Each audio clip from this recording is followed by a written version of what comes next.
Price the lord. Good news, ಶುಭ ವಾರ್ತೆಗೆ ನಿಮ್ಮೆಲ್ಲರಿಗೂ ಕೂಡ ಈ ಮುಂಚಾನೆ ಸಮಯದಲ್ಲಿ ಸ್ವಾಗತಿಸ್ತಾ ಇದ್ದೇನೆ.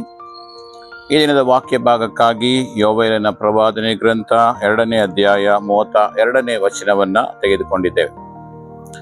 ಈ ವಾಕ್ಯದಲ್ಲಿ ನೋಡ್ತೇವೆ, ಆದರೂ ಯೆಹೋವನ ನಾಮವನ್ನ ಹೇಳಿಕೊಳ್ಳುವವರೆಲ್ಲರಿಗೆ ರಕ್ಷಣೆಯಾಗುವುದು ಎಂಬುದಾಗಿ.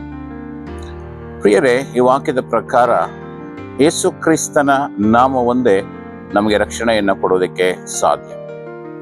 ರೋಮಪುರದವರಿಗೆ ಬರೆದ ಪತ್ರಿಕೆಯಲ್ಲಿ 10ನೇ ಅಧ್ಯಾಯ 9ನೇ ವಚನದಲ್ಲಿ ನಾವು ನೋಡ್ತೇವೆ, ನೀವು ಯೇಸುವನ್ನೇ ದೇವರೆಂದು ಬಾಯಿಂದ ಹರಿಕೆ ಮಾಡಿ ಆತನನ್ನ ಸತ್ತೋಳಿಂದ ಎಬ್ಬಿಸಿದ್ದಾನೆಂದು ನಿಮ್ಮ ಹೃದಯದಿಂದ ನಂಬಿದರೆ ನಿಮಗೆ ರಕ್ಷಣೆ ಆಗುವುದು ಎಂಬುದಾಗಿ ದೇವರ ವಾಕ್ಯದಲ್ಲಿ ನಾವು ನೋಡ್ತೇವೆ.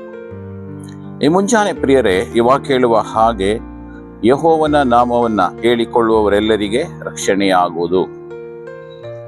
ಪ್ರಿಯರೇ, ಇಲ್ಲಿ ಯೇಸು ಕ್ರಿಸ್ತನು ಆದಿಯಿಂದ ನಾವು ನೋಡ್ತೇವೆ, ತಂದೆ, ಮಗ, ಪವಿತ್ರಾತ್ಮನ ಮೂವರು ಕೂಡ ಒಂದೇ ವ್ಯಕ್ತಿಗಳಾಗಿ ಈ ಒಂದು ಜೀವಿತವನ್ನ ನಡೆಸಿಕೊಂಡು ಬಂದಿದ್ದಾನೆ.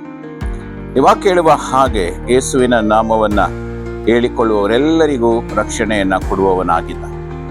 ಏಕೆಂದ್ರೆ ಅಪೊಸ್ತಲ ಕೃತ್ಯ 4:12 ಕೂಡ ನೋಡ್ತೇವೆ, ಬರಬೇಕಾದಂಥ ರಕ್ಷಣೆ ಬೇರೆ ಯಾವ ಹೆಸರಿನಲ್ಲಿ ನಿಮಗೆ ಸಿಗೋದಿಲ್ಲ ಎಂಬುದಾಗಿ, ಆ ಹೆಸರಿನಿಂದಲೇ ನಮಗೆ ರಕ್ಷಣೆ ಆಗೋದೆಂಬುದಾಗಿ. ಪ್ರಿಯರೇ, ಮುಂಜಾನೆ ಸಮಯದಲ್ಲಿ ಇನ್ನು ಕೂಡ ಯೇಸುವಿನ ನಾಮವನ್ನ ನೀವು ತಿಳಿದುಕೊಳ್ಳದಿರುವುದಾದ್ರೆ, ಆತನ ನಾಮವನ್ನ ಹೇಳಿಕೊಳ್ಳದಿರುವುದಾದ್ರೆ, ಈ ದಿನದಲ್ಲಿ ಮುಂಜಾನೆ ಆತನ ನಾಮವನ್ನ ಕರೆಯಿರಿ. ಆತನ ನಾಮದಿಂದ ನಿಮಗೆ ರಕ್ಷಣೆ ಸಿಗುವಂಥದ್ದಾಗಿದೆ. ಪ್ರಾರ್ಥನೆ ಮಾಡಿಕೊಳ್ಳೋಣ.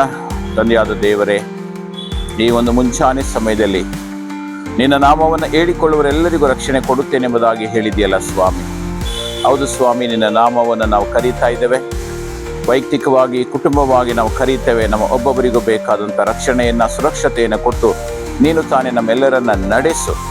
ನಿನ್ನ ಮಹಿಮೆಗಾಗಿ ನಮ್ಮನ್ನ ಉಪಯೋಗಿಸುವುದಾಗಿ ನಾವು ಪ್ರಾರ್ಥಿಸುತ್ತೇವೆ. ಹಾಗೆ ನೀನು ಮಾಡುವುದಕ್ಕಾಗಿ ಸ್ತೋತ್ರ, ನಿನ್ನ ಮಹಿಮೆ ಹೊಂದಿಕೋ. ಯೇಸು ನಾಮದಲ್ಲಿ ಪ್ರಾರ್ಥಿಸ್ತೇವೆ ತಂದೆಯಾದ ದೇವರೇ, ಆಮೆನ್.